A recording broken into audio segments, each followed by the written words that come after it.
Em Mateus 7, versículo 24, Jesus nos conta a diferença entre uma pessoa prudente e uma insensata. Quem ouve estas minhas palavras e as pratica é como o homem prudente que construiu a sua casa sobre a rocha. Cai a chuva, sopra os ventos e dão contra aquela casa, mas ela não cai porque estava alicerçada sobre a rocha. No entanto, quem ouve estas minhas palavras e não as pratica é como um insensato que construiu a sua casa sobre a areia. Caiu a chuva, transbordaram os rios, sopraram os ventos e deram contra aquela casa. Ela caiu e foi grande a sua queda. Jesus ensinava como quem tem autoridade, não como os mestres da lei. Então é muito interessante porque Jesus nos traz essa comparação das pessoas que têm contato com a palavra de Jesus, que é a verdade de Deus revelada. Jesus é o Filho de Deus. Tudo o que Jesus propõe é verdade. Todas as parábolas, todas as histórias, os ensinos, tudo o que Jesus vem nos trazer é para nosso benefício, é a verdade, é nos preparando para ter uma vida no céu, para que tenhamos boa vida, para que sejamos fiéis, tenhamos temor do Senhor e possamos ser salvos, né? Porque nós cremos nele. Então, ele diz aqui que quem ouve as palavras de Jesus e as pratica é como uma pessoa prudente que alicerçou a sua casa sobre a rocha. A rocha é Jesus. Significa que eu, na minha vida, na construção que eu faço, na vida que eu sigo, estou alicerçando a minha vida em Jesus Cristo. Ele é a rocha. Então pode vir chuva, ventos, podem vir as dificuldades que sejam, né? Transbordar de rios, mas a casa não vai cair, porque ela está sobre a rocha. Ou seja, quando você está firmado em Jesus, você permanece. E o que é estar firmado em Jesus? Ele diz aqui que é quem ouve essas minhas palavras e as pratica. Então a gente pode dizer: eu creio em Jesus. Jesus é o meu Salvador. Eu aceitei a Jesus. Eu fiz uma oração pedindo Jesus para entrar no meu coração. Mas sejamos prudentes. Por acaso nós obedecemos os mandamentos de Jesus? Jesus nos orienta a amarmos a Deus sobre todas as coisas. Onde está o nosso amor? Sobre o que nós pensamos no dia a dia, quais são as nossas maiores preocupações. Jesus nos orienta a amarmos o próximo como a nós mesmos.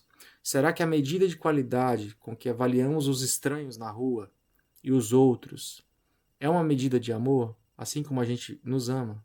Porque a gente gosta de comprar roupa nova, a gente gosta de sair de casa cheiroso, a gente gosta de coisa boa, a gente gosta de promoção no trabalho, a gente ora, né, pedindo a Deus bênçãos, providências, empreendedorismo, qualquer coisa nesse sentido. Mas a gente quer, no mínimo, bênção para nossas famílias, né, para nós mesmos. E será que diante das calamidades, da maldade humana, a gente consegue olhar para o próximo, mesmo que seja um inimigo, com amor?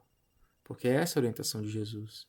Jesus vai nos orientar em Mateus 5 a não ajuntarmos riquezas aqui na terra, para darmos as nossas riquezas aos pobres, para trabalharmos, né, de forma a abençoar uns aos outros, como os apóstolos fizeram nos Atos dos Apóstolos, né, em que as pessoas vendiam e uns ajudavam os outros. A gente vive assim? E isso serve para a nossa reflexão, né? A gente diz que acredita em Cristo, o quanto que nós seguimos os mandamentos de Jesus. Porque a medida de Jesus, no mandamento que ele nos dá, é novo mandamento vos dou, complementando o amor ao próximo, que ameis uns aos outros como eu vos amei. E como foi que ele nos amou? Ele abriu mão de si para os outros. Então seria similar a eu ter uma pessoa lavando a louça na minha casa e eu saber que isso é uma dificuldade, e eu ter tarefas a fazer, por exemplo, eu ir ao meu futebol, que eu gosto muito, eu amo meu futebol, e eu dizer, olha, hoje eu vou abrir mão do meu futebol, mas não vai nem ajudar. Pode ir descansar, que essa faxina, essa louça é por minha conta. Nesse caso, eu estou abrindo mão de um interesse meu, pessoal, para ajudar o próximo. Aí você começa a ter o filtro do que é a medida de amor de Jesus. Quantas pessoas passaram pela nossa vida e disseram assim, amor, vamos comigo para não ficar sozinha. e você diz, não, eu não gosto daquele lugar. Ou, você vai passar por tal lugar, pega uma coisa para mim, uma sacola. Não sei, eu não quero carregar coisas dos outros, né?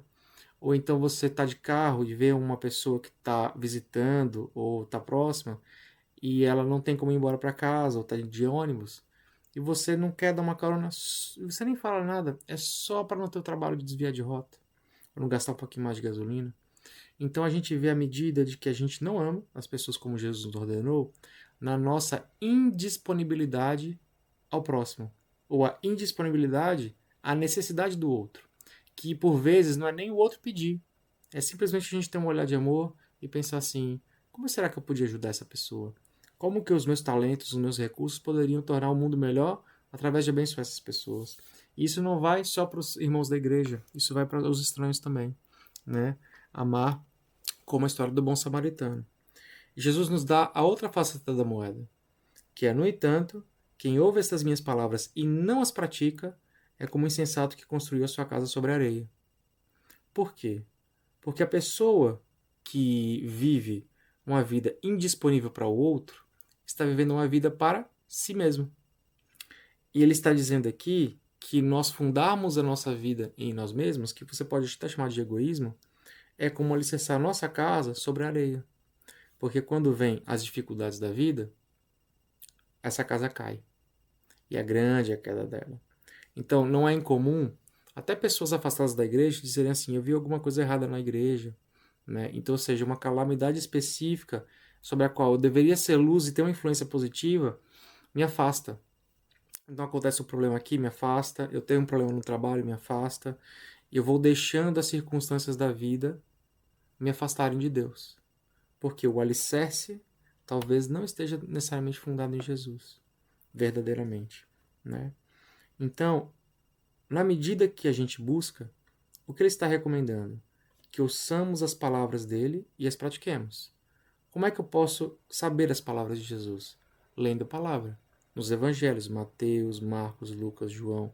Se lermos, nos expormos, tirarmos 15 minutos por dia antes de dormir para ler cada um dos evangelhos, a gente vai lendo e a gente vai descobrindo cada uma das orientações e depois é só levar a sério. É só levar a sério. Ele diz, perdoe. Se você não perdoar quem te fez mal, você não será perdoado. E a gente diz assim, é tão difícil, eu não consigo. E a gente, por vezes, tem que buscar forças onde a gente não tem, mas liberar aquilo, porque essas são palavras de vida. Essas não são ordens só por estética, por parecer bonito. Jesus é Deus encarnado, aquele que sustenta a vida, e ele nos quer vivendo com ele no céu. Tudo que ele tem para nós é vida. E por vezes a gente recusa-se a seguir os mandamentos dele, que são mandamentos de vida, por ego ou por uma proteção a nós mesmos. Quando a gente precisa liberar perdão, quando a gente precisa fazer tudo diferente na vida do outro. E Jesus promete que quando a gente cumpre isso, a gente está alicerçando a casa sobre a rocha. Que vão vir as dificuldades e elas não vão pegar. Então, até nisso, é uma reflexão de sabedoria para a sua vida. Porque ele diz, olha, se você recusa perdoar, se você recusa amar o inimigo, se você recusa distribuir aquilo que você consegue no seu trabalho ao próximo necessitado que você sabe, ou às pessoas que você sabe que talvez precisem, porque simplesmente você pensa em acumular, se você vive uma vida que é só para você, quando vier as dificuldades, você vai cair, porque é como um rio que transborda e leva a casa que está na areia. Mas se você encontrar forças onde não tem e liberar o perdão para aquela pessoa cruel que te fez mal, se você viver trabalhando, claro, tendo seu sustento, mas saber que aquilo que sobe para você, você pode abençoar a vida de outros de forma prudente, se você fizer a obra de forma a abençoar as outras pessoas, você estará alicerçado sobre a rocha. Então virão as dificuldades e a casa ficará de pé.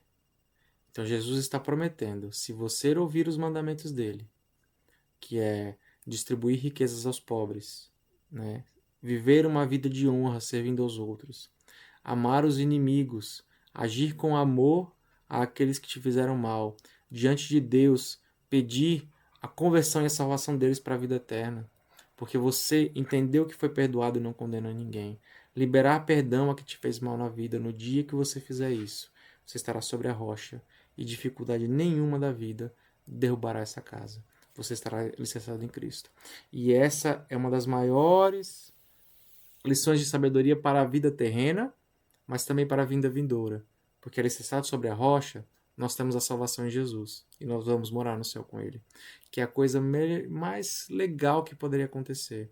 Pois a palavra também vai dizer que olho não viu, ouvido não ouviu, e nem conseguimos subir ao nosso coração, nem conseguimos imaginar as coisas que Deus tem preparado para todos aqueles que o amam. E quem ama, ouve as suas palavras e obedece seus mandamentos.